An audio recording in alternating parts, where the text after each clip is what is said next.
Bill, Jean, thank you so very much.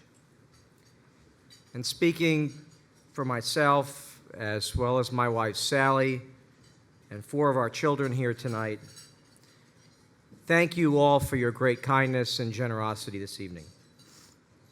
And Jean, thank you for the kindness your father and your whole family have shown my family for many, many years.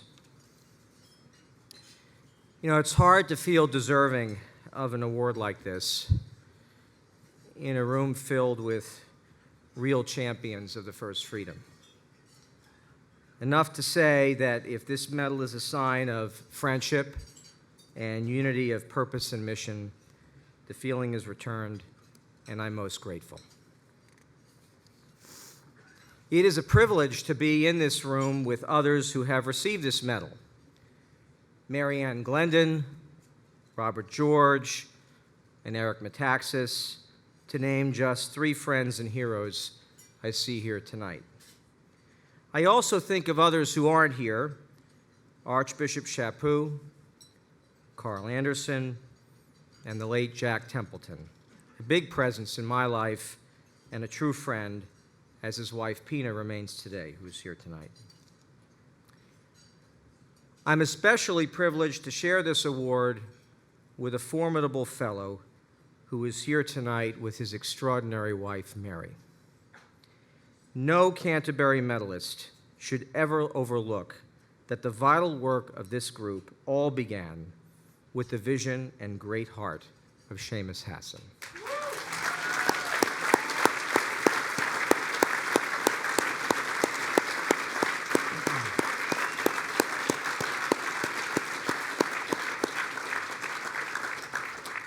Seamus, I still fondly remember our first meeting together. Lunch at Le Chaumière in Georgetown. A decent French place. It was my first encounter with your plan to help our side weaponize litigation in the pursuit of justice. You're a visionary. The work is carried forward now by my friend Bill Muma. Bill, you and Monsi and a spectacular team have built what is among the most strategic public interest litigating groups in the country, and it is so aspiring. Thank you, Bill. Thank you, Monsi. Thank you very much.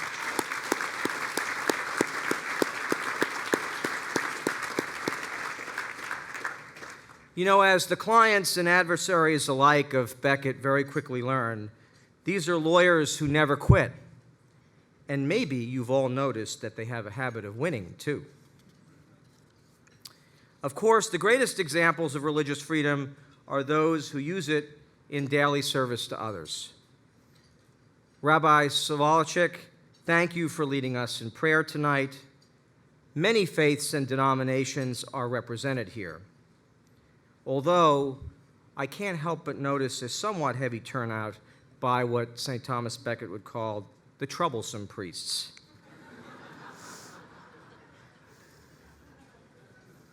In that category, one of the regular attendees of this dinner from just down the street, but who could not be here tonight because he's on pilgrimage in Lourdes, is our friend, His Eminence Cardinal Dolan.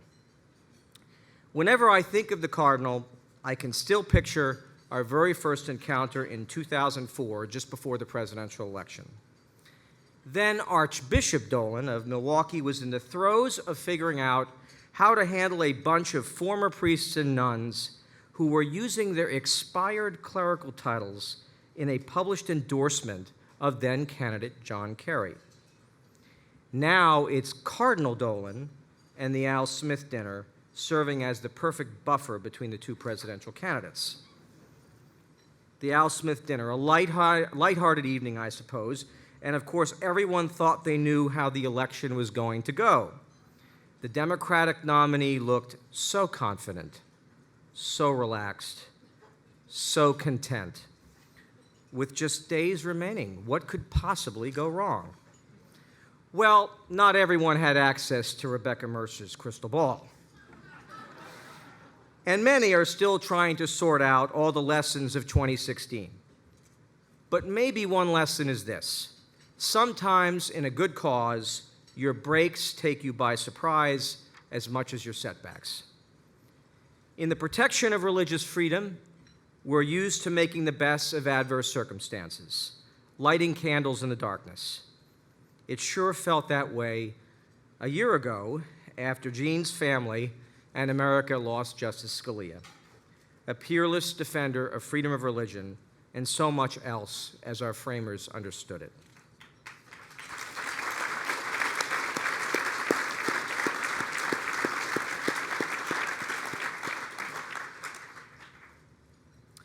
Staring at that vacancy, fear permeated every day in that countdown to November 8th. And what an amazing turn of events, thanks to our 45th President of the United States. Who could have imagined that the author of the Hobby Lobby decision in the 10th Circuit would become the newest member of the Supreme Court of the United States?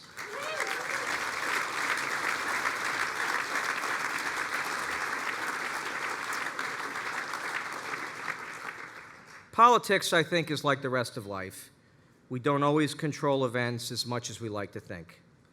The result is that, in ways we never expected, right now we have reasons to be hopeful.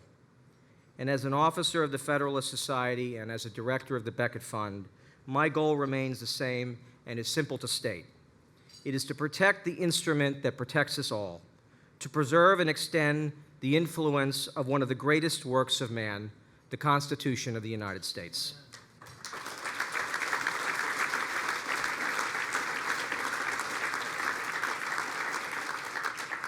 To be a constitutionalist is to appreciate the most essential work, has already been done for us by as astute and wise a collection of men as ever assembled. Some jurists these days like to hold forth about changing times and all the various features of modern life that the framers couldn't possibly have foreseen. What they miss is the timeless insight reflected in that document. Above all, the understanding of history and of human nature. For those dedicated to defending the right of conscience against the power of the state, it's all there, needing only consistent and faithful application. Justice Gorsuch is among a good many legal jurists who stress the importance of the structural Constitution. That will be a welcome influence on the court in keeping with the wisdom of his predecessor. It was Justice Scalia who often warned that without the structural protections that restrain governmental power, guaranteed rights don't really have much to back them up. What gives force to those rights is not the lofty ring of words. It is the clearly defined limits on the reach of government. Enumerated powers, decentralized authority, separate branches, checks and balances, the federal system, the sovereignty of the people.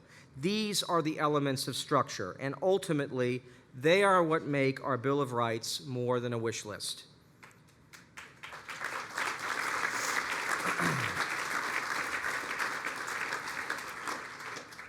I had the privilege of traveling far and wide as chairman of the U.S. Commission on International Religious Freedom. You can go to some pretty grim places and hear boasts about all the rights they recognized, all the UN declarations they signed onto, and so on and so on. Look a little further, though, and you'll find rank and often cruel persecution. Outside of small house churches in Indonesia, state security officers photograph worshipers who are then targeted for discrimination. Buddhist monks in Vietnam and China are swept up from the streets and detained. Visit a coffee house in Pakistan or northern Nigeria or Egypt, and there is a decent chance you'll encounter a Christian or a minority Muslim with a story of being beaten by a mob for his beliefs, while police stood by and did nothing to help. If such treatment is not directly the doing of governments in those countries, it is the doing of private actors routinely tolerated by those governments. And high-sounding declarations of rights, parchment barriers, are no defense. Justice Scalia figured this out long before I did, and taught me this basic fact, as only he would put it, and I heard this in lecture after lecture at law schools: every tin-horn dictator in the world today, every president for life, has a Bill of Rights. That's not what makes us free. What has made us free is our Constitution. Think of the word Constitution. It means structure. It is no coincidence that here at home, so many threats to freedom of religion are rooted in a decision to cast aside the concept of limited constitutional government. Becket, it is at the forefront of litigating such cases, thankfully.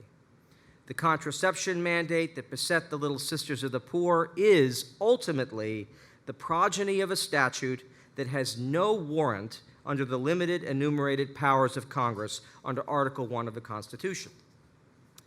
The Metropolitan Washington Airports Authority retaliated against an employee who sought to observe Passover, and its only defense is a sleight-of-hand argument that is a byproduct of the fact that this agency's structure simply cannot be squared with the separation of powers. If principles of federalism held sway and Congress refrained from improper delegation of its lawmaking power to a seemingly boundless administrative state, there likely would have been no need for Becket to come to the rescue of an Indian tribe that was the subject of an illegal undercover raid to confiscate fallen eagle feathers used in its religious ceremonies. So if the mission is truly to protect freedom anywhere, then you are in the business of restraining the powers of government. And happily, we in the United States are still a world away from those other places where freedoms are ringingly declared and rarely honored.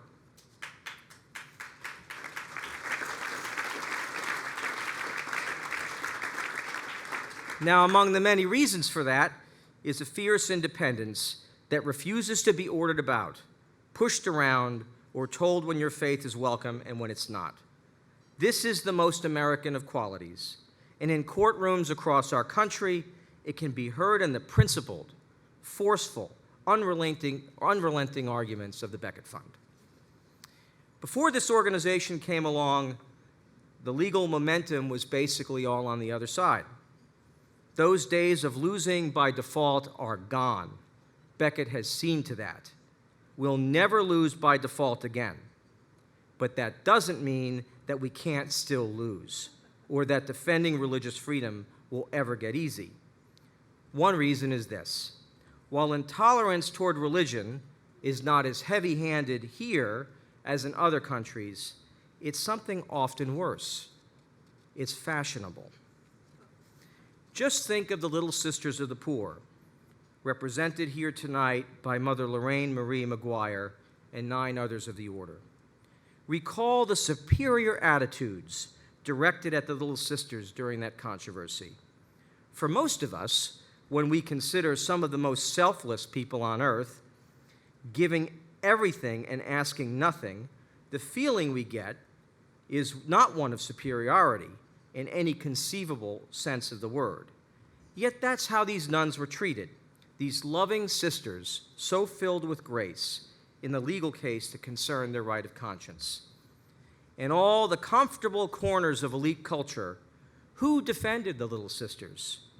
Where were the indignant editorials speaking up for them and denouncing the previous administration for its needless and obvious overreach?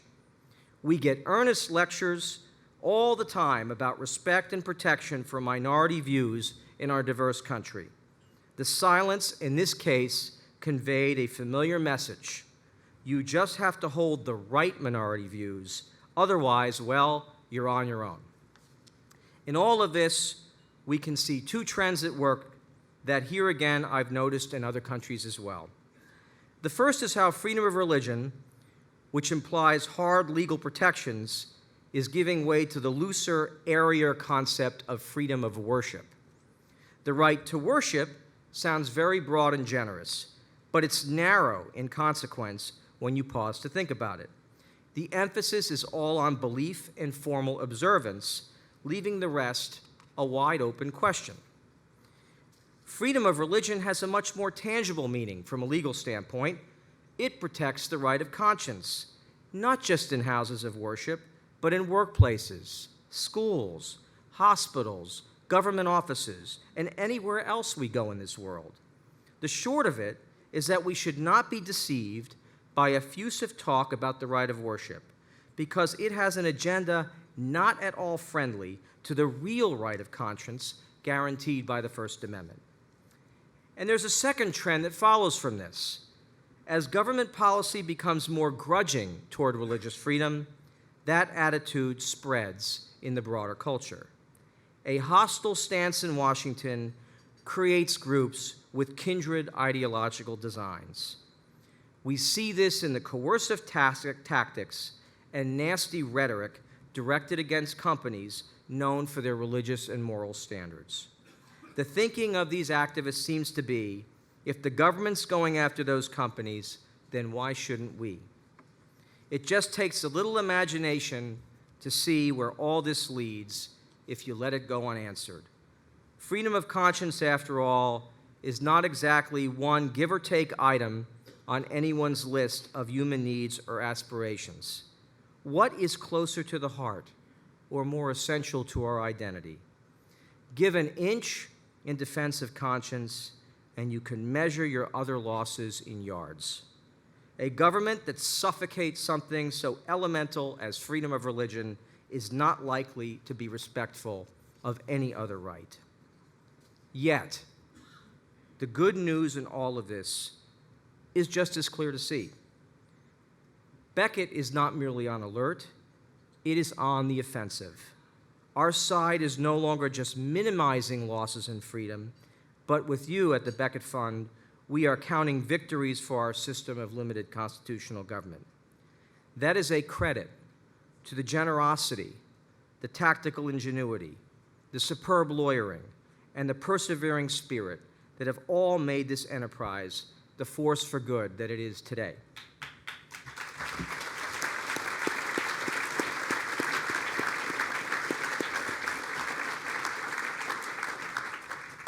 I know that I'm a lot better off for Becket, having nothing to do with this medal. What a joy it is to serve in such a cause with such people as you, and for that, I thank you.